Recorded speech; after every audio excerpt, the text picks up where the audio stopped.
बिल्कुल, ये बहुत बड़ी बात है। नारायण स्वामी जी ने कहा 2 बातें सदैव याद रखे, एक तो श्री भगवान को, एक मृत्यु को।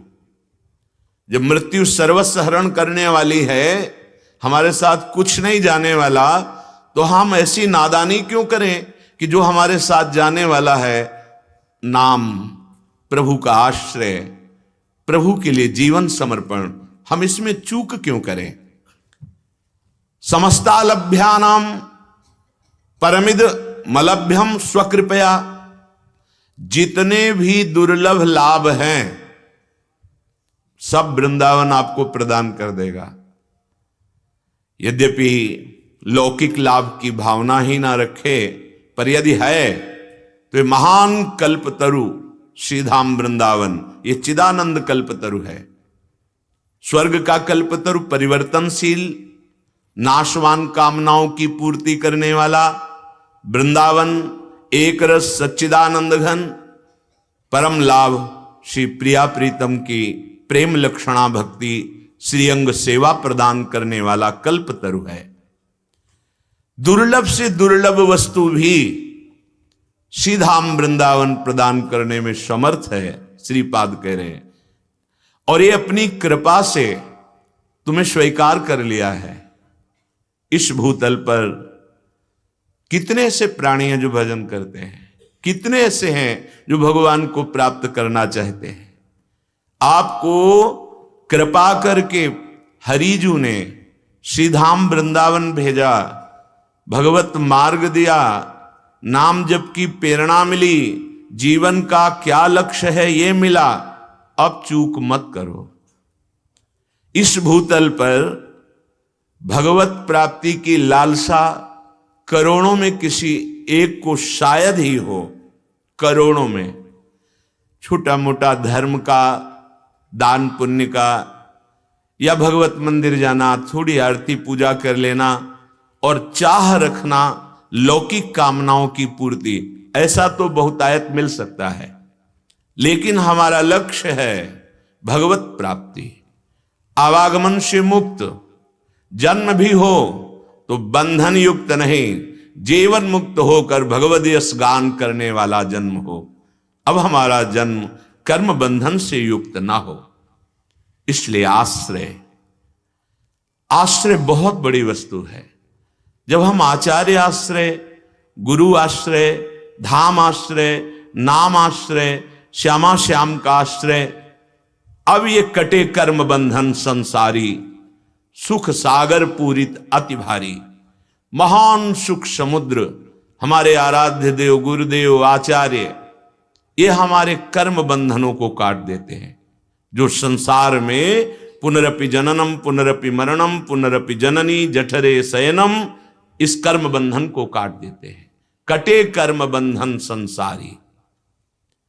ये संसार में जो हमने शुभ अशुभ कर्म किए, भोगे बिना नहीं कटते। ये केवल आचार्य गुरु आराध्य देव इन्हीं की सामर्थ है कि वो काट सके। इसीलिए आश्रय, नाम आश्रय, धाम आश्रय, रूप आश्रय, लीला चिंतन, ये केवल आचार्य कृपा गुरु कृपा से प्राप्त होता है। बहुत बड़ी वस्तु आपको मिली है, आप इसे हल्के में ना लें। नाम जपने की जो भावना जागृत हुई है, सत्संग सुनने की जो लालसा जागृत हुई है, ये बहुत बड़ी बात है।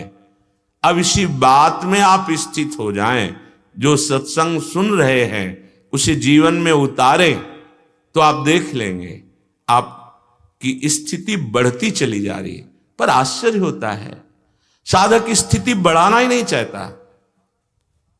जहां स्थिति बढ़ने का अवसर आता है, वो भागता है प्रपंच की तरफ। क्या प्रपंच? थोड़ा भी मनमानी, भागवतिक कार्य भी नहीं। लौकिक कार्य की तो बात जाने दो, भागवतिक कार्य भी नहीं। आज वो भागवतिक कार्य के लिए आज्ञा उल्लंघन कराएगा, कल वो प्रपंच के लिए करा देगा। अगर आप निष्ठावान हैं कि अब जो ही कहें करें हम सोई, आयस लिए चले निज दासी, फिर ये मन अधीन होने लगता है, क्योंकि ये भगवत स्वरूप है। इंद्रियाणाम मनस्यास्मि, ये मन स्वयं श्री कृष्णमय है। जब आप आज्ञा पर चलेंगे तो अपना स्वरूप प्रकाशित कर देंगे भगवान, अर्थात मन भगवत स्वरूप हो जाएगा। श्रीपाद कह रहे हैं शीघ्र शीघ्र चेत जाओ, मृत्यु के निशाने पे हो, सत कमाई कर लो। क्या सत कमाई? ये दान पुण्य नाना प्रकार की सत कमाई नहीं है, ये भी असत है। कैसे? ये शुभ कर्म है, शुभ कर्म भी सुख देकर क्षीण हो जाएगा, लेकिन नाम सत है, सच्चिदानंद का नाम सत है, धाम सत है, प्रभु की लीला गुण श्रवण गायन ये सत है। इसी पे हमारी वृत्ति रहनी चाहिए, यही सत कमाई है।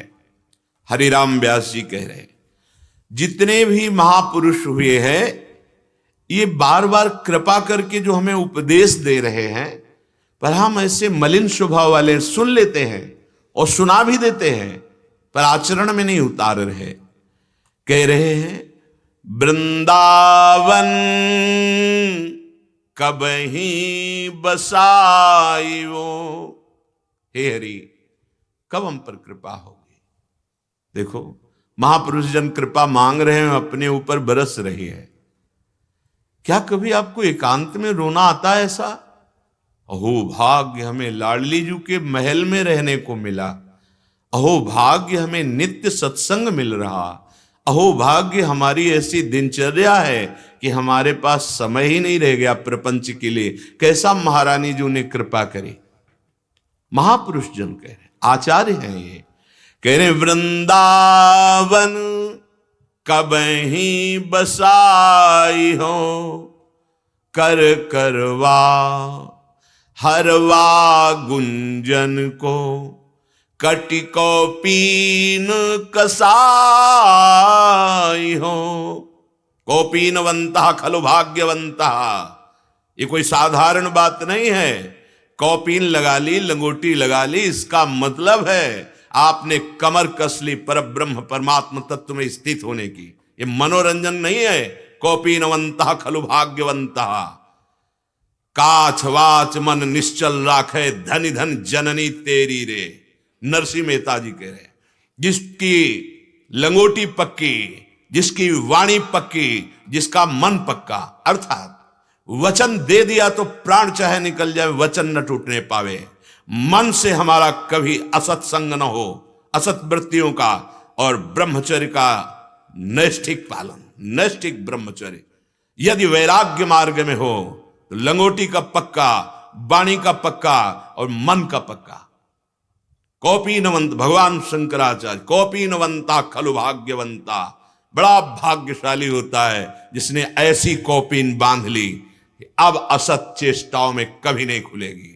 वाणी को कभी असत चेष्टा में नहीं, मन को कभी असत संकल्प पे नहीं। बहादुर हो, भगवान के अंश हो, सच्चिदानंद बल तुम्हारे अंदर है, हारने की जरूरत नहीं, आगे बढ़ो। लेकिन ऐसी प्रमाद स्थिति है, माया छोटे से दाने फेंकती, भोगों के हम ललचा जाते हैं। धिक्कार है हमारी बुद्धि को। सत्संग प्राप्त होने पर, ये जानकारी होने पर कि असत मार्ग है, फिर भी हमारा मन लुभायमान हो तो धिक्कार देना चाहिए, डांटना चाहिए और मन की इस वृत्ति को मारना चाहिए। हरिराम व्यास जी कह रहे हैं कब ऐसा करोगे?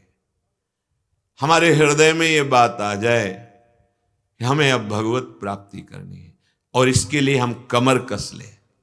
सात गांठ को पीन में इंद्र बापुरो कौन, ये मार्ग ऐसा है।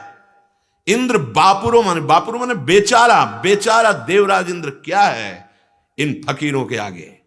चाह मिटी, चिंता मिटी, बनुआ बेपरवाह। साधना किस बात की हो रही है? साधना, चाहना। साधना का मतलब है हम जो साधना कर रहे हैं, साधना कोई अन्य चाह ना रह जाए, एक चाह मात्र प्रभु के मिलन की, तभी साधना। चूक हो जाती है, सबसे चूक होती, पर बार बार चूक होती रहे वो साधक नहीं होता, वो भ्रष्ट विषयी होता है। साधक से भी चूक हो सकती है। एक बार फिसल गया, दूसरी बार लड़खड़ा गया, तीसरी बार दौड़ पड़ा, उसे कोई पकड़ नहीं सकता क्योंकि भगवत पार्षद पद पर जा रहा है। ऐसे अपने मन को ढिलाई दोगे, ना हरि को अच्छा लगेगा, ना गुरु को अच्छा लगेगा। हरि की कृपा अहेतुकी है, वो आपको स्वीकार किए हुए है। आप में कोई गुण नहीं है कि आपके किसी गुण को, किसी महिमा को, किसी प्रताप को देखकर हरि ने स्वीकार किया है।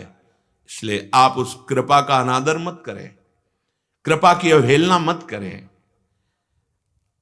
ये धाम समर्थ है, आज्ञा पर जीवन व्यतीत करो, भगवत प्राप्ति निश्चित, क्योंकि कृपा से यहां भगवत प्राप्ति होती है। हरिराम व्यास जी कह रहे हैं, घर घरनी करनी कुल की तय, मो मन कबही न साई हो। ये बार बार ममता लग जाती है, मेरा मकान, मेरा शरीर, मेरी पत्नी, मेरा पुत्र, मेरा धन। हरि अब तो कृपा कर दो, मेरे मन की ये वृत्तियां नष्ट हो जाएं। बस हृदय से यही निकले, आप मेरे हो, आपके सिवा कोई नहीं। आपके ही भाव से मैं सबको प्यार करूं, आपके ही भाव से हम सबकी सेवा करूं, यह हमारी वृत्ति हो जाए। चलो, गृहस्थ के लिए तो यह हुआ, लेकिन विरक्त के लिए घरनी क्या है? बुद्धि। अगर बुद्धि हमारी सांसारिक भोगों में रत है, हम बुद्धि में आसक्त हैं, कोई विरक्त नहीं। किससे विरक्त? जो प्रधान मुखिया है इस शरीर को संचालन करने वाला, वो बुद्धि है। अगर हमारी बुद्धि विषयों में सुख भाव कर ली तो कोई विरक्त नहीं। वेशधारी हरि के उर सालें, वेश रख लिया और अपनी बुद्धि को परमात्मा तत्व में स्थित नहीं कर पाए तो हरि को अच्छा नहीं लगता, कष्ट होता है। हरि गुरु को कष्ट होता है। अरे तुम्हें कितना बढ़िया अवसर मिला है, बार बार सुन रहे हो, ये भ्रम है। असंख्यों बार भोग लीजिए जिस भोग को चाहे, और कभी कुछ मिल जाए तो बता देना, बस वही तृष्णा, वही जलन, वही भोगने की इच्छा। धिक्कार है ऐसे मलिन मन और मलिन बुद्धि को, जो बड़े बड़ों को विचलित कर देते हैं। बड़े बड़ों को, छोटों को नहीं, तृणादपि सुनिचेन को नहीं। जहां अहंकार है, मैं अमुक हूं, उसी मैं में ये प्रहार करते हैं, और ये प्रहार करें तो बच नहीं पाएगा मैं। अंतःकरण का अहम, जो कर्तृत्व भोक्तत्व भाव में, शुद्ध मैं में प्रहार ही नहीं हो सकता। अपने लोग अभी अंतःकरण धर्म के ही मैं में विचरण कर रहे हैं। इसलिए सावधान। घर घरनी करनी कुल की तय, मोह मन कबहि न साई हो। नाक सकोरी बिदोरी बदनिन, विमुखन कबहि हसाई हो। हे हरि, ये जो हमारे निज कहलाने वाले हैं, जब मैं हरि के मार्ग में चलने की चेष्टा भगवत मार्ग में करता हूं कि अब हमारा चित्त प्रभु में लगे, तो घर के जन ही विरोध करने लगते हैं। बड़ा भगत बनता है, उपहास करने लगते हैं। मैं चाहता हूं कि मेरा उपहास करें, कभी हंसाई हो, ये हंसे हम पे, ये हमारा अपमान करें, ये हमारी निंदा करें। हरि ऐसा बल दे दो कि इनकी निंदा, उपहास, हंसी का हमारे ऊपर प्रभाव न पड़े। भक्ति को कैसे पुष्ट किया जाता है? महापुरुषों के वचन से। हाँ, ये सहना पड़ता है। सामने से गाली मिलती है, सामने से, सामने दे रहा है, ये नहीं कि सहा नहीं जाता, सहना पड़ेगा। पूरे जीवन में देखा, सामने से ऐसे गाली दी जाती है, सामने से ऐसे कटु वचन कहे जाते हैं, बस उनको प्रसाद मानकर सहना होता है। नहीं नहीं, भगवान हमारे धैर्य की परीक्षा ले रहे हैं। वो साधक जो सावधान है, व्यक्ति में क्या सामर्थ्य कि वो बोल सके। वो अगर बोल रहा है तो उसके अंदर बुलाने वाला बोल रहा है। वो हमको कटुवचन क्यों बोलेगा? हम उनके तो दास हैं, यही सहाने के लिए कि तुम उनके दास हो तो तुम्हें क्षमता में आना है, स्तुति निंदा में समान भाव रखना है। तो हे हरि, कब ये परिवार के जन, कब ये संसार के जन हमारा उपहास करें और मैं उससे सहूं। संतों ने ये याचना की है कि हमें अपमान मिले। क्यों? क्योंकि मुझे पता तो चले कि जो मैं चल रहा हूं मेरी स्थिति कहां है। भरथरी जी से जब भगवान शंकर दर्शन दिए, प्रसन्न होकर कहा वरदान मांगो, तो उन्होंने कहा प्रभु मुझे कभी सम्मान से भिक्षा भी न मिले, सम्मान न मिले। क्या प्रवीणता है इन महापुरुषों में। चक्रवर्ती सम्राट से वैराग्य लेकर के भगवान की आराधना की, वो कह रहे सम्मान से हमें कभी भिक्षा न मिले, सम्मानम कलयाति घोर गरलम नीचापमानम सुधा। सही पूछो, परमार्थ के पथिक की दृष्टि होती सम्मान महाविष है, और अपमान नीच पुरुषों द्वारा किया हुआ ये अमृत के समान है। ये विषयी पुरुषों का सिद्धांत नहीं है, ये परमार्थ के भगवत पार्षदों का सिद्धांत है। सम्मानम कलयाति घोर गरलम नीचापमानम सुधा, श्री राधा मुरलीधरो भज सके वृंदावनो मात्यज। वृंदावन का आश्रय लो, कभी मत छोड़ो, वृंदावन का वास स्वीकार करो, और अपमान को अमृत के समान समझो और सम्मान को विष के समान समझो। तो हे हरि, कब हमारा उपहास कराओगे? ऐसा जब बोले और मेरा हृदय प्रसन्न रहे तो हमें पता चलेगा हमें कुछ प्रसाद मिला है, हम पर कृपा हुई है। देखो, ये बड़ी ऊंचाई तक रहता है दोष, अहम। बड़े बड़े महापुरुषों ने कहा, कामनी पर विजय प्राप्त कर लिया, कंचन पर विजय प्राप्त कर लिया, पर ये मान बढ़ाई पर अभी संशय है। इतना सूक्ष्म है मान बढ़ाई, ये अंदर से बैठा रहता है। जहां अपमान हो और दुखद लगे और ये लगे कि अब इस गली में नहीं जाएंगे, तो जान लेना भी कच्चाई है। महापुरुषों ने कहा, अगर भिक्षावृत्ति के लिए गए और जिन घरों में आसपास गलियों में तुम्हारा अपमान हो, वहां से जरूर गुजरना। कैसे कोई स्वीकार कर पाएगा? देह भाव नष्ट करने के लिए जरूर उधर से गुजरना, और जहां तुम्हें आदर पूर्वक भिक्षा दी जाए वहां कभी कभी जाना, रोज मत जाना। क्या है सूत्र? क्या है इन सूत्र महापुरुषों का? देह भाव रहित करना। हमारी स्थिति क्या है? नापो, ये परमार्थ का थर्मामीटर है। इससे पता चलेगा कि कितने हम आनंद में हैं, कितने हम परमानंद में हैं, या कितने देह भाव में हैं। सुभग भूमि में चरण चपल गति, बन बन कबही फिराई हो। राधा कृष्ण नाम द्वय अक्षर, रसना रसही रसाई हो। वृंदावन कबही बसाई हो। हरि, कब ऐसा करोगे कि मुझे श्रीधाम वृंदावन में विहरण करने को मिले, और जिह्वा से श्यामा श्याम श्यामा श्याम, राधा कृष्ण राधा कृष्ण, राधा वल्लभ निरंतर रटने का सौभाग्य मिले। हमारी रसना अन्य स्वादों को त्याग करके नाम का स्वाद लेने लगे। नाम बहुत बड़ी वस्तु है। जिसके मन में बात बैठ गई कि अब नाम ही हमारा साधन है और साध्य है, बहुत जीवन की समस्याओं का समाधान हो गया। सच्ची मानिएगा, 20 वर्ष हो जाते हैं, खूब शास्त्रों का ज्ञान है, लेकिन अभी तक निश्चय नहीं हो पाया कि हम चलें किधर। चौराहे पे खड़े हैं। तब आश्चर्य होता कितना समय बर्बाद किया गया। ये क्यों हुआ? क्योंकि मन बुद्धि बहुत दौड़ रहे हैं।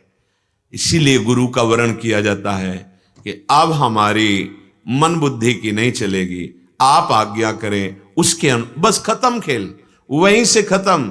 अब वो हाथ पकड़ लिए, मार्ग में चला दिए। बहुत समय व्यतीत हो जाता है, निर्णय नहीं हो पाता है कि हमारा लक्ष्य क्या है, उसकी प्राप्ति कैसे होती है।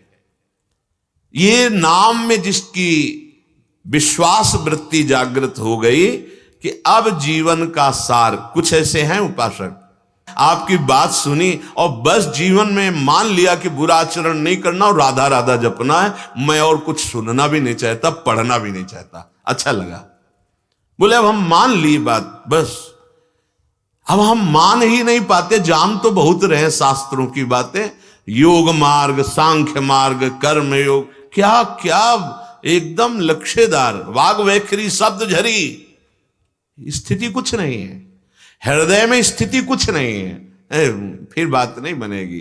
56 प्रकार के भोगों का वर्णन अच्छी तरह कर लेता है, लेकिन कभी बैठकर पाया नहीं तो फायदा क्या हुआ? क्या भोग वर्णन करने से भूख मिट जाएगी क्या? उसको पाना होगा। पा लिया तो निहाल हो गए। पाना उसी का होता है जो गुरुदेव प्रदत्त मार्ग पर चलता है। श्री ध्रुवदास जी की बात, सांगो पांग उपासना जिसके हृदय में होती है वही सरस हृदय हो जाता है। हमें लगता है जो आप सत्संगी जन हो, क्या आपको साधन साध्य विषय में अभी संशय रह गया है? क्या अभी लग रहा है कि मुझे किस मार्ग में चलना चाहिए, मेरा लक्ष्य क्या है, क्या उपासना है? मुझे तो लगता है यदि आप ध्यान से सत्संग सुन रहे और श्यामा श्याम के शरणागत हैं तो अब साध्य साधन विषय में कोई संशय नहीं होगा। तो फिर अपने कल्याण के विषय में भी संशय त्याग दीजिए। यदि साध और साधन, हमारा साध है, हमारी चाह है, साध माने चाह, हमारी चाह है प्रिया प्रीतम, हमारी आशा है प्रिया प्रीतम, हमारी जीवन है प्रिया प्रीतम, तो हमारी साधना भी है प्रिया प्रीतम। अब दूसरा कुछ तो हमारा अंतिम भी है प्रिया प्रीतम। चिंता मत करो, ये हम तुम्हें विश्वास के साथ कहते हैं। साधन में आपको जितनी सामर्थ्य मिली है प्रयासरत आप रहिए, प्रमाद मत करना। तो साध्य इतने कृपालु हैं कि आपको निश्चित अनुभव कराएंगे कि आपका काम हो गया है। पर प्रमाद नहीं, जितनी आप में सामर्थ्य है, हिरन की तरह दौड़ने के लिए कभी कछुआ को नहीं कहा जाता। उसमें जितनी सामर्थ्य उतना चले, हिरन अपनी चाल चले। जितनी सामर्थ्य जिसकी है वो उसी सामर्थ्य से भगवत प्राप्ति कर लेगा, उससे ज्यादा भगवान या चाह नहीं करते। जितनी दी है, हम लोग बहुत ही कपटी हैं। प्रभु की तरफ चलने में सामर्थ्यहीनता की बात करते हैं और असाधन करने में बड़ी सामर्थ्य है। घंटों प्रपंच बोलना, घंटों प्रपंच सुनना, घंटों प्रपंच देखना, ये प्रपंच ही है। नौटंकी, नाटक, सिनेमा सब प्रपंच है। ये देखने में कभी मन विचलित नहीं होगा। और भगवत चर्चा सुनना, भगवान नाम का ध्यान करना, भगवत आरा, इसमें नहीं। बोले हमारी सामर्थ्य नहीं, वही सामर्थ्य है जिससे तुम प्रपंच बोल रहे हो, उसी से राधा नाम कीर्तन करो। जिससे तुम गंदी बातें, प्रपंच की बातें सुनते हो, उसी से भगवत चर्चा सुनो। जिस शरीर से तुम गलत कार्य करते हो, उसी से तुम दूसरों को सुख पहुंचाओ और सत्य मार्ग के साधन करो। हरिराम व्यास जी कहते हैं, ऐसा मुझे सौभाग्य कब मिलेगा जब ये श्यामा श्याम का नाम, राधा कृष्ण नाम, ये हमारी जिह्वा निरंतर रटेगी और रसास्वादन होने लगेगा। नाम का स्वाद। बंशी बट जमुना तट के सुखो, मो मन कब बिलसाई हो। व्यास दास को नील पीत पट, कुंजन दुरी दर्शाई हो। वृंदावन कबही बसाई हो। यहां थोड़ा भी भजन बहुत महिमाशाली होता है। आप जहां बैठे हो, ये यमुना की प्रवाह धारा है। यमुना जी यहीं से बहती थी, समय के कारण उधर है। यही यमुना जी, जहां आप बैठे हो ये यमुना की धारा है। देखो कालीदह, सीढ़ियां घाट बने हुई, यही धारा है। साक्षात आप पावन पुलिन पर बैठ करके भजन कर रहे हो, सत्संग सुन रहे हो, वाणी पाठ कर रहे हो। वृंदावन है वृंदावन। अब यहां नील पीत फहराते हुए युगल सरकार को कुंज रंध्रों से देखने का सौभाग्य मिलेगा। लालसा कीजिए। इसीलिए श्रीपाद कह रहे, शीघ्रम शीघ्रम, देर मत करो। मृत्यु का शिकार ये शरीर है, प्रमाद मत करो। ऐसे ऐसे रोग आ जाएंगे प्यारे।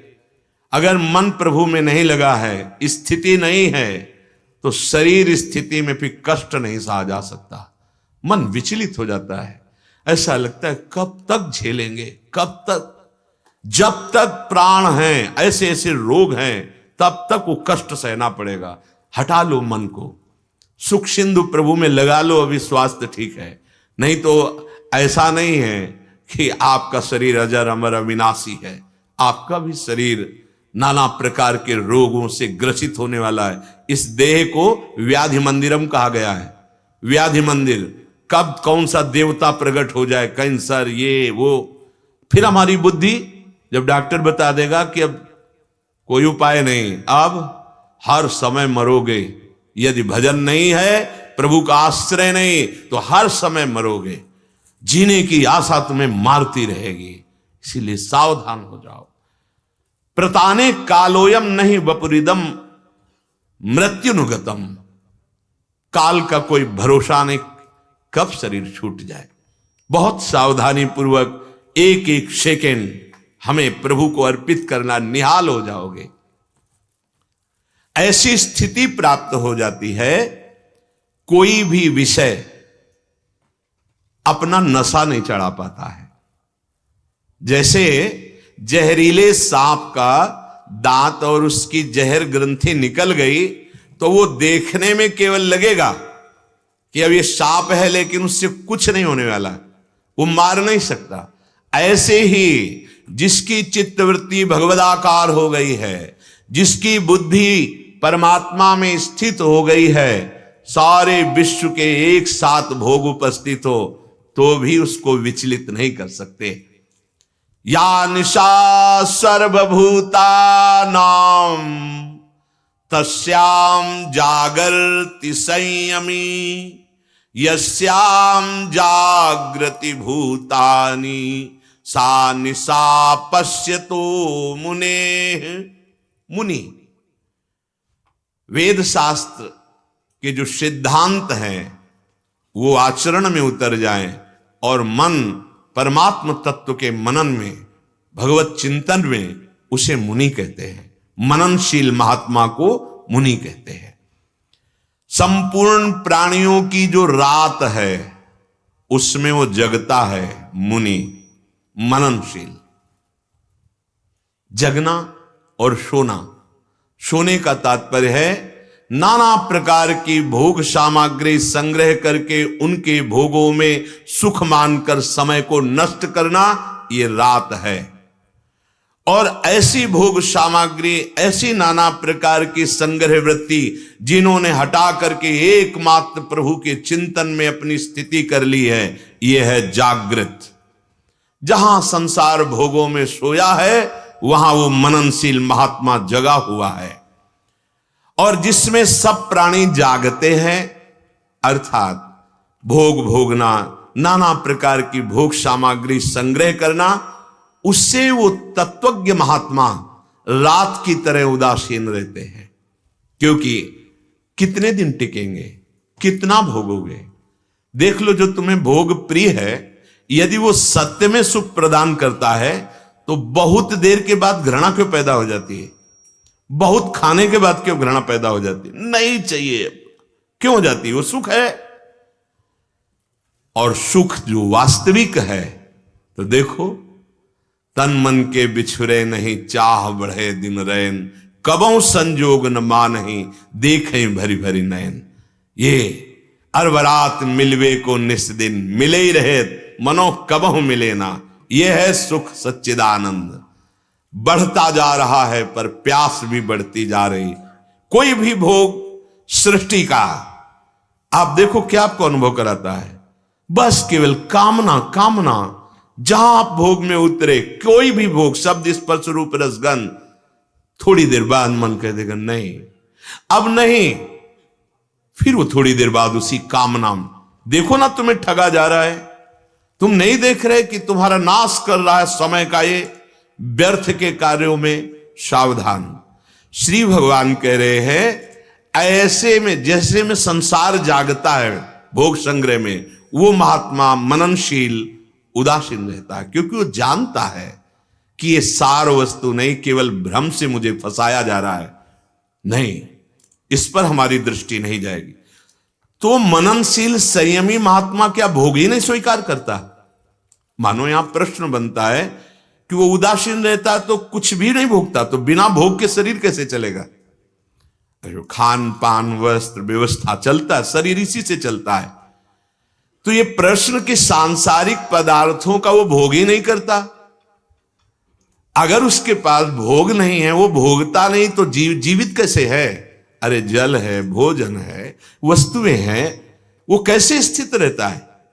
तो भगवान आगे की बात कह रहे हैं, आपूर्यमाण मचल प्रतिष्ठम समुद्रमापः प्रविशन्ति यद्वत् तद्वत् कामायम प्रविशन्ति सर्वे सा शांति माप्नोति न काम कामी।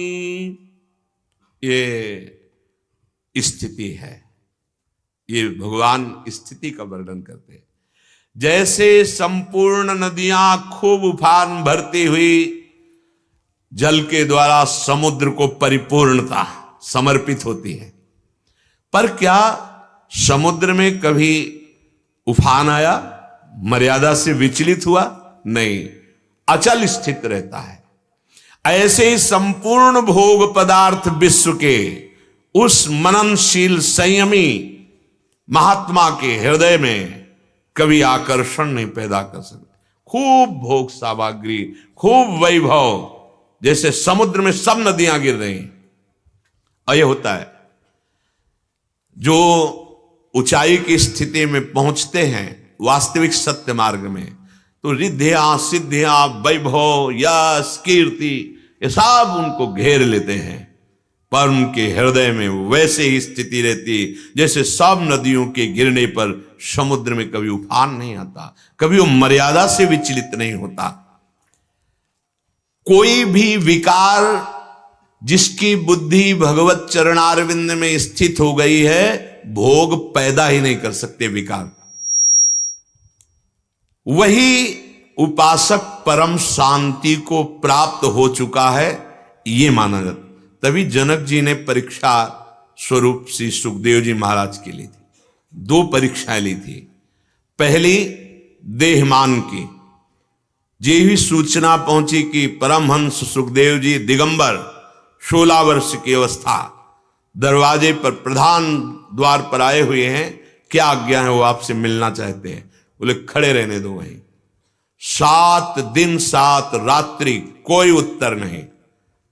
घंटे 2 घंटे में विचलित हो जाएंगे कि बोलो ना, या हां बोलो या ना बोलो, खड़े क्यों किए हो? रोज पूछते कि मुखारविंद की आकृति में कोई फर्क पड़ा?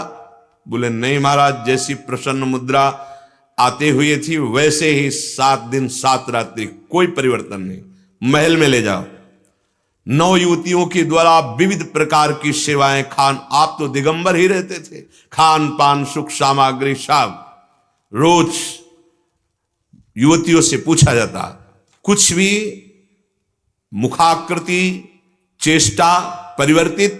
बोले नहीं महाराज, 7 दिन 7 रात्रि बराबर सेवा होने पर वैसे ही स्वरूप स्थित। बस तब जनक जी ने बुलाकर इतना ही कहा कि जो प्राप्त करने के बाद कुछ प्राप्त करना बाकी नहीं रहता, वो आपको प्राप्त है। बस वो परम शांति को प्राप्त है जिसके हृदय में कोई भी भोग कामना विकार नहीं पैदा कर सकती। आपूर्यमाणम मचल प्रतिष्ठम समुद्रमापः प्रविशन्ति अद्वत्। वर्षा काल में नदियों और नदों का जल बहुत बढ़ जाता है, बाढ़ आती है, चारों ओर से नदियां समुद्र में गिरती है, पर कभी समुद्र विचलित नहीं हो जाता, वो अपनी मर्यादा में बना रहता है। जब गर्मी आती है तो नदियों का प्रवाह उस कोटि का जल नहीं रहता, तो समुद्र में वैसा जल ना जाने पर 1 इंच भी नहीं घटता। ऐसे ही जो भगवत प्राप्त महापुरुष हैं, विश्व का सब वैभव उनके सामने आ जाए तो उनके मन में कोई विकार नहीं, और सब नष्ट हो जाए तो उनको कोई हानि नहीं। ये स्थिति भगवत प्राप्ति की होती।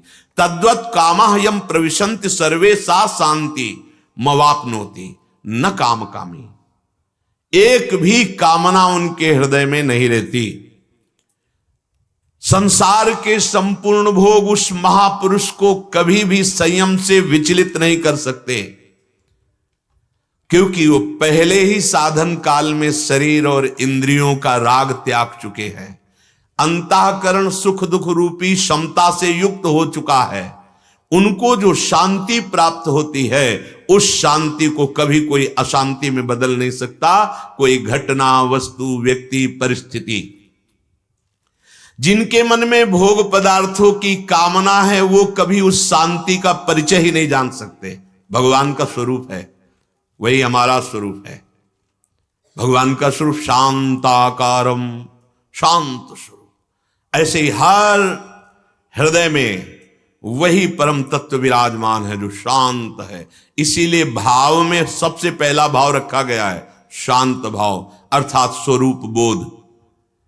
आत्म तत्व का बोध प्राप्त किए हुए महापुरुष ही ये दास्य भाव, सख्य भाव, वात्सल्य भाव, कांता भाव, सहचरी भाव, ये भाव दे उसी स्वरूप का है। पहले शांत भाव। अब ये समुद्र का और जल का उदाहरण भगवान ने दिया है, पर केवल समझाने मात्र के लिए ये उदाहरण फिट नहीं होता स्वरूप में, क्योंकि स्वरूप तक ना किसी भोगों की पहुंच है और ना स्वरूप में कभी कोई विकार की गुंजाइश थी, ना है, न रहेगी। ये केवल एक उदाहरण मात्र है, क्योंकि समुद्र एक जड़ वस्तु है। जल ये इसी पंचभूतों में ही तो है ना, और वो चैतन्य घन है। चैतन्य घन आत्म तत्व की स्थिति का इस जड़ समुद्र से केवल इशारे मात्र के लिए उदाहरण दिया गया है।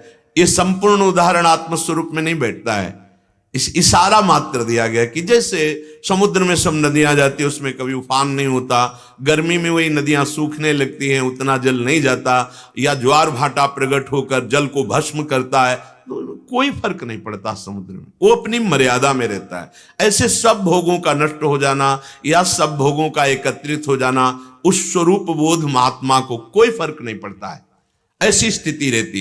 पूछा था क्या वो भोग नहीं भोगता क्या? तो आवश्यकता अनुसार साधन काल में ही अधर्म पथ का त्याग हो चुका था। अब सिद्धावस्था मुझसे अधर्माचरण होने की गुंजाइश ही नहीं स्वात्मारामम विषय मृग तृष्णाम भ्रमयति। उदाहरण पीछे दिया गया था, जैसे किसी पशु भैंस के आगे मानो 1 कुंटल सोना रख दिया, उसको कोई फर्क पड़ेगा क्या? पर वो अज्ञान से युक्त है, और ये ज्ञानी महात्मा समलोष्टात्म कांचना, पत्थर का टुकड़ा, माटी का ढेला और स्वर्ण का थपिया, एक ही जैसा उसका भाव है, उसमें कहीं महत्व बुद्धि नहीं। पर जब व्यवहार करेगा तो व्यवहार में अंतर दिखाई देगा, वो उसे सुव्यवस्थित रखेगा पर उसका महत्व नहीं, ये अंतर का विषय होता है। आगे भगवान कह रहे हैं, विहाय कामान्यः सर्वान् पुमाश्चरति निस्पृहा।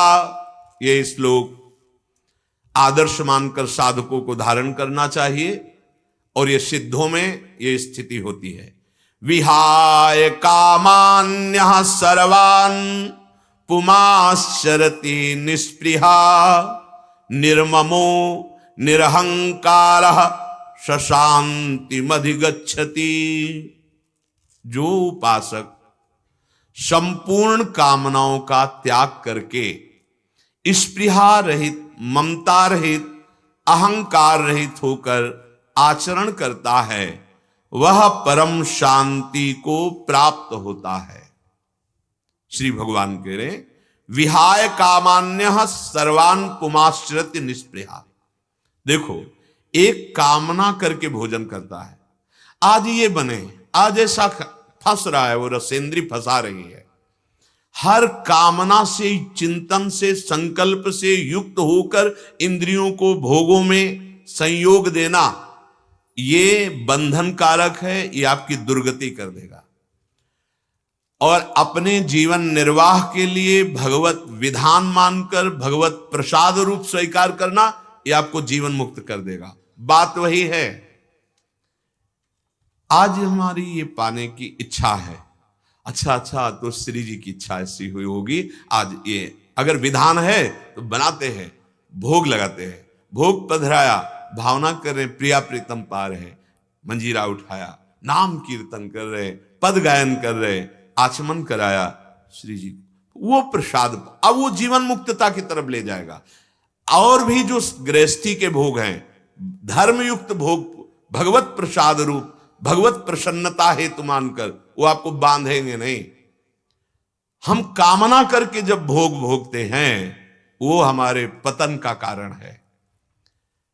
सर्वान् पुमाश्चरति निस्पृहा, वह महापुरुष किसी भी कामना से युक्त नहीं रहता, इसलिए निष्प्रिय विचरण करता है, अर्थात निष्प्रिय भोगों में रहता है। बस जहर है जहर, आसक्ति, भोग, वासना, उसमें सुख बुद्धि, ये जहर हट जाए तो बस वैसे ही हो गया जैसे सांप का जहर निकल गया, आप कुछ नहीं कर पाएगा। भोगों में जहर है आसक्ति, भोगने की प्रबल इच्छा, इसमें सुख है, ये जहर है। विचार में जहर है अहंकार, संबंधों में जहर है आसक्ति, क्रियाओं में जहर है अहम, मैं करता, मैंने ये किया, फलासक्ति। यही सत्संग आपको जहर रहित करता है। जहर रहित हो गए तो वही सब हो रहा है और भगवत प्राप्ति हो जाएगी। अप्राप्त वस्तु की प्राप्ति की इच्छा का नाम कामना है। कामना किसे कहते हैं? अप्राप्त, वो हमें प्राप्त नहीं पर हमें प्राप्त हो जाए, इतना धन, ये पद, ऐसा मकान, ऐसा शरीर, ऐसा भोग सामग्री, इसे कामना कहते हैं। तो क्या कामना नहीं करनी चाहिए क्या? नहीं, कर्तव्य कीजिए, कामना मत कीजिए। जो आना है तो आएगा ही। अन मांगे आगे आवेगो, जो पल लागे पल को, स्वामी हरिदास जी कह रहे हैं। आपको कामना नहीं करनी, अपने आप आ जाएगा। आप कर्तव्य कीजिए। अब यह होता है कि बिना कामना के कर्तव्य कैसे करें? यही संसारिकता है, यही आपकी मलिनता है। कर्तव्य भगवत आज्ञा का पालन करने के लिए कीजिए। जगह जगह शास्त्रों में पाया गया, ये प्रिव्रत जी ने तपस्या की, उनको अनुभव हो गया कि संसार झूठा। ब्रह्मा जी आए और कहा हमारी आज्ञा है, ब्याह कीजिए और गृहस्थी धर्म का पालन करके भगवान की सृष्टि पूजा कीजिए, यथावत की। जब ज्ञान हो गया है, अब हमें स्वांग करना है। अभी आपको ज्ञान नहीं है तो आप स्वांग नहीं कर रहे, आप आसक्त हो रहे। मेरी पत्नी, मेरे पति, मेरा पुत्र, मेरा मकान, मेरी संपत्ति, मैं भोक्ता, मैं स्वामी, यही बंधन है। और जब आपको ज्ञान हो जाएगा तो बहुत अच्छी तरह से संबंधों का निर्वाह होता है, पर उसमें वो जहर जो ममता है, जहर जो अहमता है, वो नष्ट हो जाता है। सरल भाषा में कहा, एक अहमता ममता है जग में दुखदाई, ये जब श्री जी की ओर लगे तो होत परम सुखदाई। अप्राप्त वस्तु की प्राप्ति की कामना, अनचाहे आपको सब प्राप्त हो जाएगा। बस आप कर्तव्य पर ध्यान दीजिए, नाम जप कीजिए, अपने कर्तव्य का चाह करोगे तो रोना पड़ेगा, चाह करोगे तो अशांत हो जाओ। इतने दिन हो गए अभी ये लाभ नहीं मिला, इसीलिए लाभा लाभो जया जयो समान भाव, ये अध्यात्म है। समझ गए तो जीत जाओगे, नहीं समझोगे तो फंस जाओगे, द्वंद्वों में पिसोगे। अप्राप्त वस्तु की प्राप्ति की इच्छा करने का नाम कामना है। स्थित प्रज्ञ महापुरुष में ऐसी कोई कामना नहीं होती। क्यों? क्योंकि वो ऐसे सुख समुद्र को पा गया है, अब उसे कोई, जैसे भगवान ने पीछे वर्णन किया था, शीतल मृदु विशाल जलाशय की प्राप्ति के बाद क्षुद्र गड्ढों की आवश्यकता नहीं होती। वो ऐसे आनंद समुद्र को प्राप्त हो रहा है, उसके अंदर कोई कामना नहीं। तो उसके अंदर कोई कामना नहीं, वो प्राप्त कर चुका है, लेकिन मुझे वही प्राप्त करने की कामना करनी है, केवल वही कामना करनी, जिसके मिलने के बाद कुछ मिलना बाकी नहीं रहता, जिसके जान लेने के बाद कुछ जानना बाकी नहीं रहता, वो है प्रभु, वो है परमात्म तत्व। इसकी कामना करनी, ये छोटे छोटे भोगों की कामना नहीं। आप अपना कर्तव्य पालन कीजिए, अनमांगे आगे आवेगो। जैसे तुम दुख मांगते नहीं, लेकिन दुख आता है, भोगना पड़ता है, ऐसे ही तुम सुख भी मत मांगो, सुख की कामना मत करो, अपने आप आ जाएगा। कामना करो भगवत प्राप्ति की, कामना करो परमानंद स्वरूप प्रभु के मिलन की। कामनाओं का त्याग कर देने पर शरीर निर्वाह मात्र के लिए देश काल वस्तु व्यक्ति पदार्थ आदि की जो आवश्यकता दिखती है, जीवन निर्वाह के लिए जो चाहिए, इसकी भी जरूरत, इसकी भी स्पृहा, इसे स्पृहा कहते हैं कि चलो अन्य भोगों की कामना तो नहीं, पर जीवन निर्वाह के लिए इतना इतना तो चाहिए, उसे स्पृहा कहते हैं। तो भगवान ने कहा निस्पृहा, वो महापुरुष इसकी भी आवश्यकता नहीं रखता। क्यों?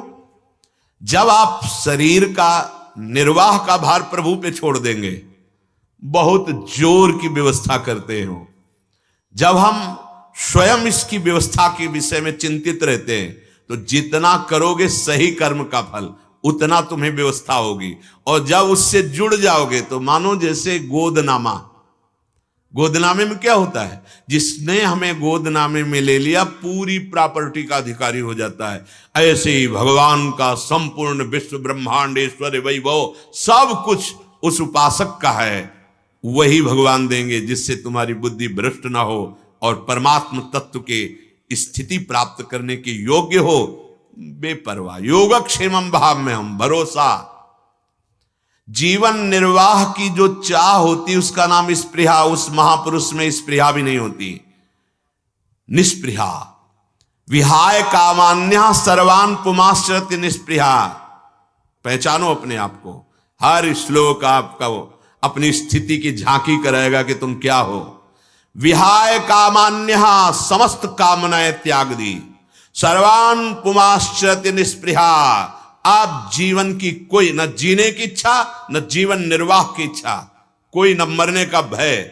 कैसी स्थिति है, आप भावना भी नहीं कर सकते, कल्पना भी नहीं कर सकते कि कैसा परमानंद होगा ऐसे महापुरुष के हृदय में। शरीर जब मिला है उसके पहले इसकी रचना हो गई कि किस अवस्था में क्या सुख मिलेगा और दुख मिलेगा। ये वर्तमान के कर्म का नहीं होगा, ये पूर्व का होगा। वर्तमान के कर्म में इच्छा ना करो, भगवान को अर्पित करके खूब कर्तव्य कर्म करो, नाम जप करो, वो वस्तु मिलेगी जो कर्मों से नहीं मिलती।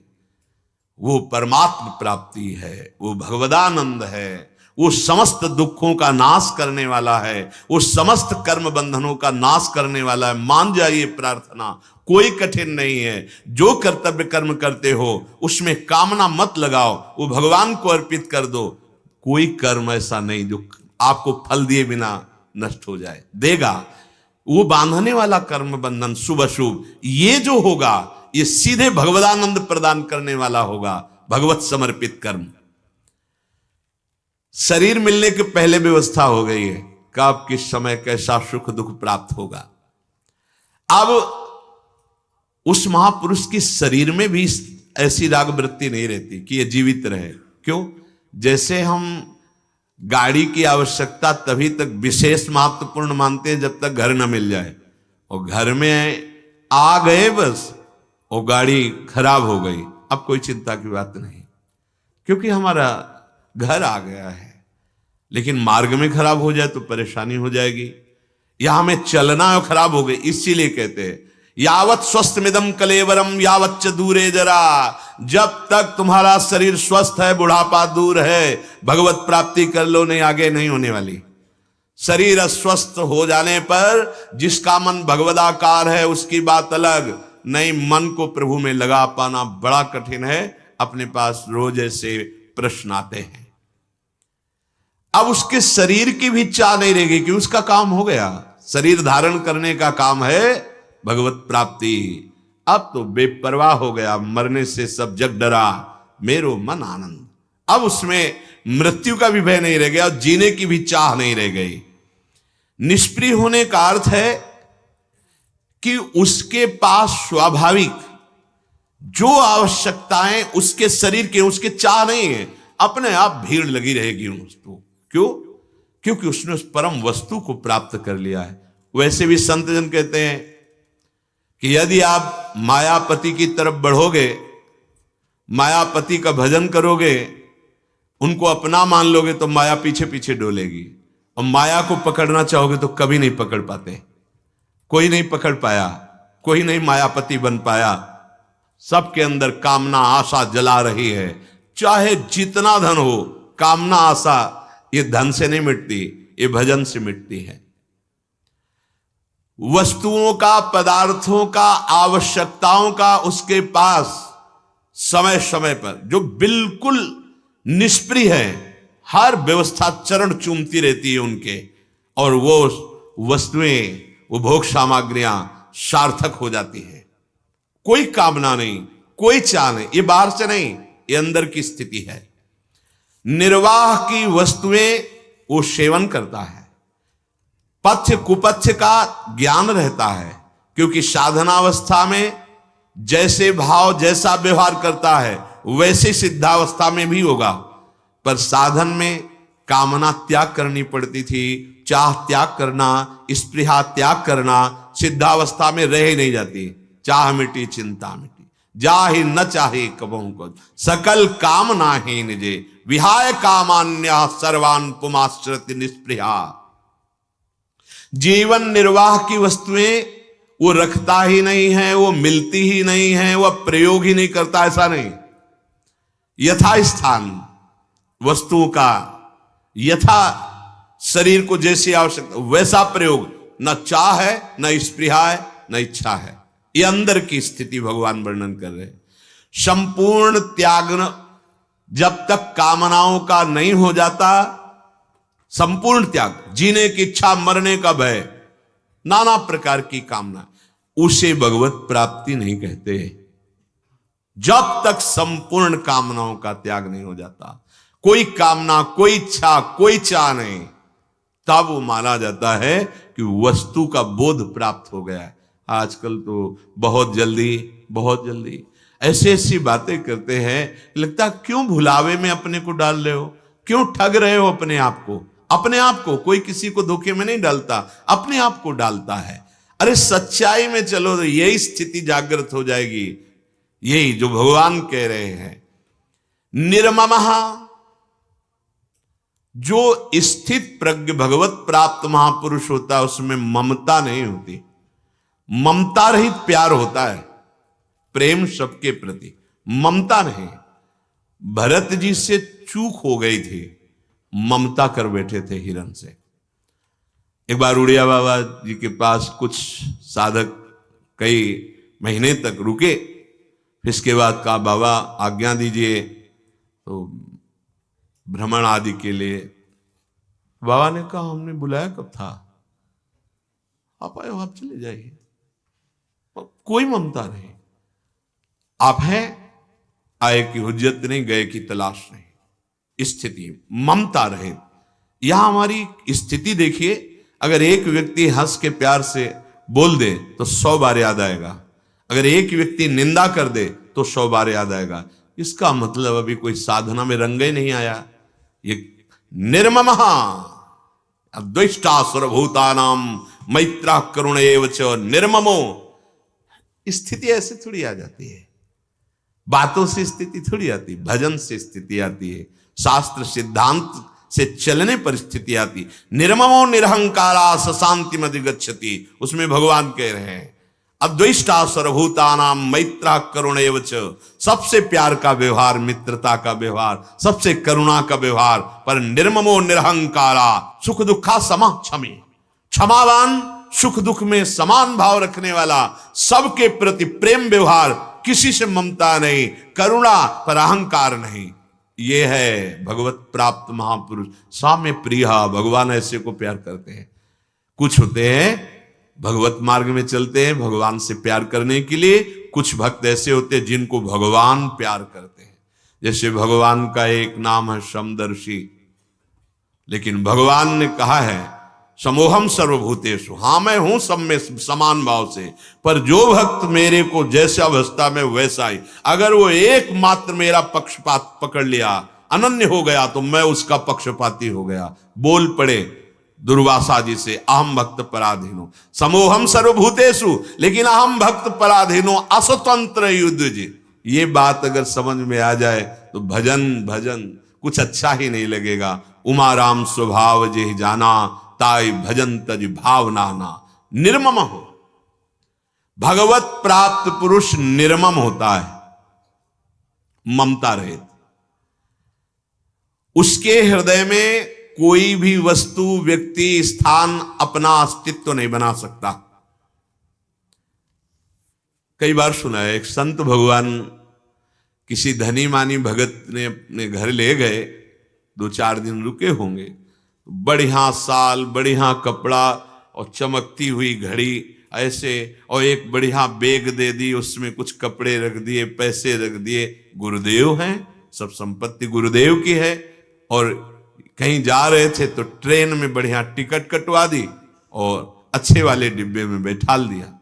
बैठे थे, सामने 2-4 गृहस्थ बैठे हुए थे, जो धनी मानी थे, उन्होंने देखा, उनका बाबा जी हमें एक बात पूछे आपसे। बोले जी।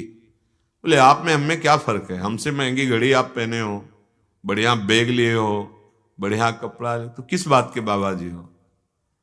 कहा भैया अगला स्टेशन कौन आ रहा है, बताया अमुक स्टेशन आ रहा है, चाय पीते हुए बात करें। हाँ बोले स्टेशन में कुछ मिनट तो रुकती है, इतना तो समय मिल ही जाएगा, आओ चलते हैं। घड़ी खोली, वहीं अटैची के ऊपर रख दी, साल उतारा रख दिया, आओ चाय पीते चल। वो गए, चाय बनी, चाय पिए, गाड़ी हारन दे रही, उनका एक चाय और बनाओ। अरे बोले बाबा जी गाड़ी जा रही। बोले अब हमारा विचार बदल गया, इधर और बोले वो अटैची वो सब। बोले यही हम में और आप में अंतर है, आप छोड़ नहीं सकते, वो हमने पकड़ा ही नहीं था, उसने पहना दिया, हमने पहन लिया, वो रखिए कोई और उठा लेगा। निर्मम, न किसी वस्तु में, न किसी व्यक्ति में, न किसी स्थान में ममता नहीं। ममता रहित स्थिति अंदर की, बाहर की प्यार दृष्टि देखकर आपको लगेगा इनसे ज्यादा ममता किसके हो सकती है, मां से अधिक ममता। जैसे बच्चा खेलने गया है पर मां कार्य कर रही है, पर उसकी एक मानसिक और एक बाह्य दृष्टि पुत्र पे ही रहती। कैसे कुछ हो तो नहीं जाएगा, कहां खेल रहा है, कैसे खेल रहा है। इससे भी अधिक अध्यात्म दृष्टि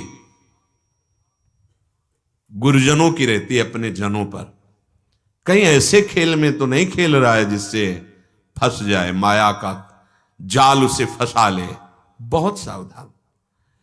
निर्ममा, उनके प्यार को ममता ना समझा जाए, केवल वो संबंध का, एक तो भागवतिक संबंध और दूसरी बात आपका संबंध जो देह से है, संसार से है, वो हटाकर प्रभु में लगाने के लिए। और अगर आप कहीं भी दिखाई दे दे कि आप भगवत संबंध से रहित है हो रहे, फिर आप उनको देख लीजिए, निर्मम, ममता रहित। पर प्रीति में उनका व्यवहार होता है। ऐसा नहीं, बड़े बड़े महापुरुषों को देखा है प्रीति में व्यवहार होता, दोनों एक साथ देखा है, क्योंकि आराध्य देव में भी ऐसा देखा गया है। जो भगवत विमुक्ता से कार्य करता है, भगवान कह रहे मैं उनके लिए काल स्वरूप हूं, और जो आज्ञा का पालन करते हुए उनके अनुसार चलता है, शास्त्र सिद्धांत के अनुसार, भगवान उनके दास बनने में भी संकोच नहीं करते। कैसे कोई भगवान को जान, ऐसे ही उनके दासों का स्वभाव होता है। यदि भगवत मार्ग में चल रहे हो अपार प्यार आप पर, और यदि विमुख चल रहे हो तो वही बिल्कुल निरपेक्ष हो जाएंगे, बिल्कुल निरपेक्ष। आप ऐसा न समझें कि उनके हृदय में ममता है, नहीं, वो मोह जनित प्यार नहीं, वो ज्ञान जनित है, वो भक्ति जनित है, वो विवेक पूर्वक है। अपने गुणाभिमान को देख करके ऐसा लगता है कि कुछ तो हम होंगे जो हमें प्यार कर रहे हैं, नहीं, ये वो हमको गुणातीत करने के लिए प्यार कर रहे हैं, गुणों को प्यार नहीं करते। संत जन गुरुजन गुणों को प्यार नहीं करते, वो आपको प्यार करते हैं गुणातीत करने के लिए। निर्ममो, कोई भी भगवत प्राप्त महापुरुष किसी भी वस्तु व्यक्ति स्थान में ममता नहीं करता, क्योंकि ये साधन काल में ही उसे कला प्राप्त हो गई थी कि यहां कुछ भी सत्य नहीं है, सब माया का खेल है, पहले ही पता चल गया। अब तो उस भाव में वो सिद्ध हो चुका है, अब माया नहीं दिखाई देती, अब तो गोविंद दिखाई देता है, सर्वत्र अपना प्रभु दिखाई देता है। तो प्रीति है, ममता नहीं। निरहंकार, बड़े से बड़ा कार्य हो रहा है लेकिन कर्ता भाव नहीं, ये सिद्ध महापुरुष की स्थिति। कार्य हो रहा है, कर्ता भाव नहीं है, विषय सेवन हो रहा है पर भोक्ता भाव नहीं है। ये कला, ये शरीर मैं हूं, मैंने ऐसा किया, मैंने ऐसा करूंगा, मैंने ये भोगा, मैं ऐसा भोगूंगा, ये तो साधन काल में ही नष्ट हो जाता है। साधना की तीव्र अवस्था में ही इनका नाश हो जाता है। फिर परिपक्व अवस्था, सिद्धावस्था में अहंकार कहां रह जाता है। दिखाई दे सकता है आपको, शरीर, इंद्रियां, मन, बुद्धि जिसके प्रकाश से प्रकाशित है, उस परम प्रकाश में जो स्थित महापुरुष है, अब वो देखता है कि सब क्रियाएं हो रही, गुणानुगुण वर्तनते, वो अपने को कर्ता नहीं मानता, वो अपने को भोक्ता नहीं देख रहा, ये स्थिति है, ये बुद्धि से समझ में नहीं आएगी। जब स्वतः अपना अनुभव हो जाता है, आपका अनुभव हो जाता है प्रभु का, तब ये स्थिति जागृत होती है। सब कार्य करते हुए अहंकार नहीं, समस्त भोगों का उचित सेवन करते हुए भोक्ता भाव नहीं, वो निरहंकार होता है। सभी दृश्य हैं, दृष्टा अलग है। जब दृष्टा का अनुभव हुआ तो दृष्टा, दर्शन, दृश्य त्रिपुटी का लय हो गया, एक ही बचा। अब उसके अंदर अहंकार कैसे हो सकता है? जैसे प्रश्न उत्तर हो रहे हैं, नहीं ऐसे ऐसा ऐसा, तो आपको लगेगा बड़ा शास्त्र ज्ञान का अहंकार है। शास्त्र ज्ञान का वो अहंकार नहीं बोल रहा, वो शास्त्र सिद्धांत बोल रहा है, अहंकार नहीं बोल रहा है। मैं बहुत ज्ञानी हूं, ऐसा नहीं। जो मैं शुद्ध का अनुभव हो जाता उसमें कुछ नहीं लगता। ज्ञानी, अज्ञानी, धनी, विद्वान, जाति पक्ष, शरीर पक्ष, पुरुष शरीर, स्त्री शरीर, ये मैं के आगे कुछ नहीं लगता। उस मैं तत्व को श्री कृष्ण कहते हैं। वो है, उसके है के आगे कुछ नहीं लगता। है के आगे जो लगता है वो सब समझाने के लिए है मैं, इसके आगे जो भी लगेगा सब माया। मैं अमुक, वो अमुक माया, जो भी लगेगा वो माया। वो उस ऐसे शुद्ध तत्व का, वह शब्द केवल संबोधन के लिए माया जनित है, उसी है का अनुभव अपने स्वरूप का हो जाता है। अब ये अहंकार नहीं रहता, मैं करता और मैं भोगता। बड़ा सूक्ष्म विषय अध्यात्म का यह है। सशांति अधिगच्छति, स्थित प्रज्ञ को जो शांति प्राप्त होती है, महाप्रलय भी उसे अशांत नहीं कर सकता। छोटी मोटी घटना, विपत्ति, दुख की बात जाने दो, महाप्रलय की महान दुखमय स्थिति भी उसे अशांत नहीं कर सकती, उसके हृदय में हलचल नहीं पैदा कर सकती। अहमता रहित होने पर तत्काल शांति प्राप्त हो जाती है। ये स्वतः सिद्ध शांति प्राप्त हुई, कोई साधन वाली नहीं। जैसे भूख लगी, भूख मिटी तो लगा शांति। भोग की इच्छा की जलन हुई, वो मिल गया तो बोले शांति। ये शांति नहीं है। शांति वो जो किसी भी मिलन या विछुड़न में, चाहे वो सुख हो या दुख हो, लाभ हो या हानि हो, जय या पराजय, हलचल न पैदा कर पाए, उसे शांति कहते हैं। ये बोधवान को हुई होती, भगवत प्राप्त को ही होती है। श्री राम जी के चरित्र जैसे सुनाया, उनको बिना किसी बादशाह के आदेश के खजाने से आवश्यक जनों को धन देते हुए देखकर जो वहां के अधिकारी थे, उन्होंने शिकायत की। सामने पहुंचे, आपने राज खजाने का धन बिना किसी आज्ञा के कैसे दिया? खजांची थे, रात दिन नाम जप करते थे, भगवान के सिवा उनके हृदय में किसी का मात्र नहीं था। जब कोई आता और कोई रो देता तो उदार पुरुष दे देते। उन्होंने कहा हाँ दे दिया, किसकी आज्ञा से? अब चुप हो गए। अपराध है, आपको दंड मिलेगा। प्रधान अधिकारी से कहा, जिसे काजी कहते थे, क्या दंड होना चाहिए? बोले फांसी की सजा। पास हो गए, फांसी की सजा तत्काल। आपकी आखिरी इच्छा क्या है? विट्ठल भगवान से प्यार करते थे। उनका एक बार केवल दरवाजे के सामने से निकाल दिया जाए, फिर फांसी दे दी जाए। हाँ करो, रस्सियों से बांध करके उनके सामने से बस एक झांकी करने की मांग थी। सामने ऐसे गए और बोले आप राजी हो? हम राजी हैं। कोई भी भय नहीं, कोई भी दुख नहीं, कोई भी अशांति नहीं, फांसी देने जा रहे। तत्काल भगवान पहुंच गए बादशाह के पास, जोहार की, कौन हो तुम? मैं श्री राम जी का एक छोटा सा नौकर हूं।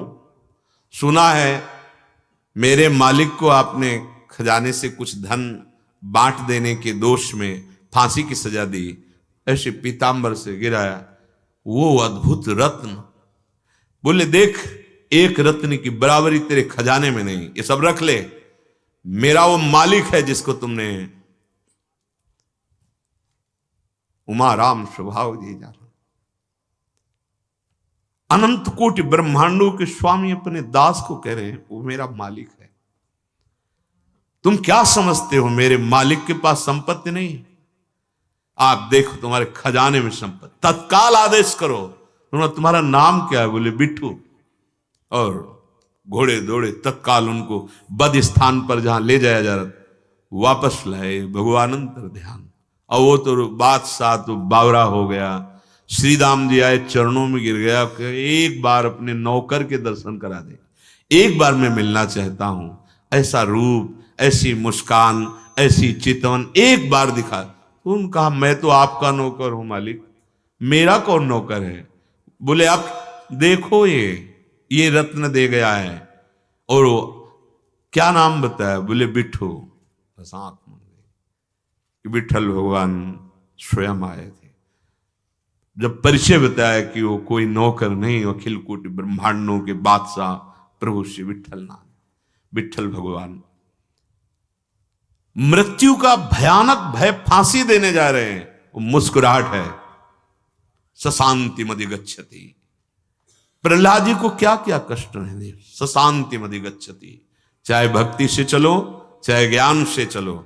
श्रद्धावान लभते ज्ञानम तत्परा संयतेन्द्रिय ज्ञानम लब्ध्वा पराम शांति मचिरेणाधिगच्छति। श्रद्धावान को शास्त्र ज्ञान प्राप्त होता है और शास्त्र ज्ञानी वही है जो जितेंद्रिय हो जाए, और जो जितेंद्रिय हो जाता है उसे स्वरूप बोध की, क्योंकि यात्रा है उसकी, जब स्वरूप बोध को प्राप्त होता है तब शांति, परम शांति। अब कोई स्थिति, घटना, परिस्थिति, भोग, सामग्री, शुभ अशुभ, अनुकूल प्रतिकूल उसके हृदय में कभी अशांति पैदा नहीं कर सकती। श्री भगवान कह रहे हैं कामना, स्पृहा, ममता, अहंकार, ये चार चीजें मिटानी है साधक को। चार, इन चार को मिटा दिया तो चौथा पुरुषार्थ जो मोक्ष पदवी है वो प्राप्त हो जाएगी। देखो मुक्त होना आवश्यक है, चाहे जिस मार्ग में चलो। काम, क्रोध, लोभ, मोह, मद, मत्सर से मुक्त होना आवश्यक है। द्वंद्वों से मुक्त होना आवश्यक है। भक्त द्वंद्वातीत होता है, भक्त विकार रहित होता है। कोई मोक्ष पदवी उधर मत लक्ष्य करो, इससे मुक्त होने की बात। कामना, स्पृहा, कामना को समझा, सुने हुए भोग जो हमारे पास नहीं है उनको पाने की लालसा कामना कहते हैं। जीवन निर्वाह की आवश्यकता की पूर्ति हो उसे स्पृहा कहते हैं। ममता, शरीर में ममता, शरीर संबंधियों में ममता, भोगों में ममता। और अहंकार, मैंने ये किया, मैं ये करूंगा, विविध प्रकार का अहंकार, धन का, विद्या का, यौवन का, समाज, पद आदि बहुत तरह का अहंकार स्फुरित होता है। साधक को चारों को मिटाना है। इसमें मुख्य खतरा है अहंकार, मुख्य है अहंकार, संस्कृति का चक्र है अहंकार। ये बहुत कठिन है, ये बहुत कठिन है। देखा गया परिवार से विरक्त हो गए, चलो माना कि ममता से आप अलग हो गए, आप भोगों की कामना भी नहीं करते, ठीक है, स्पृहा भी नहीं रह गई, ठीक है, मैं अमुक अमुक साधन, ये इसीलिए हम वर्णन करते हैं ये चार त्यागना है। कामना, स्पृहा, ममता, अहमता, अहंकार। इन चारों में मुख्य है अहंकार। अहंकार हटा तो सब खत्म हो जाएगा। और ये सब तीनों गए, लेकिन अहंकार बना हुआ है तो अभी भगवत प्राप्ति नहीं होगी। ये बहुत सूक्ष्म है अहंकार। ये गुरु कृपा से ही नष्ट होता है। गुरु कृपा ही केवलम मोक्ष मूलम, गुरु कृपा। क्योंकि हमारे इस चोर को तो केवल गुरु जी ही देख सकते हैं, हम नहीं देख पाएंगे, नहीं देख पाए। जैसे वो कह रहे हैं तेरे को अहंकार है इस बात में, नहीं महाराज जी ऐसा कुछ नहीं, ये अहंकारी तो बोल रहे हैं। बड़ा सूक्ष्म है ये अहम, बड़ा सूक्ष्म है। एक जगह तो ऐसे हो जाओ, सदगुरुदेव के सामने तो ऐसे हो जाओ, बिना किसी कारण के वो हमें सभा में खड़ा करके अपमानित करें, तैयार रहना चाहिए।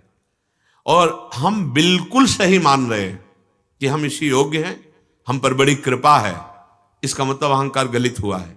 अहम का नाश तो केवल एक ही इसी अस्पताल में होता है। गुरु वाक्यम मोक्ष मूलम, गुरु कृपा। गुरु वाक्य नहीं महावाक्य हैं, उनके वचन सच्ची कहते हैं। पता ही नहीं चलता कि ये रोग है कि नहीं है, क्योंकि अपनी दृष्टि जब उससे युक्त होती है अहम से, तो अपने को कहां पता चलता है। वो तो वो पहचानते हैं जो वैद्य हैं। देखा पीलिया का रोग है, तेरे नेत्र बता रहे हैं कि पीले हो रहे, तेरा लीवर खराब हो रहा है, अब सुधार करना चाहिए। वो देख के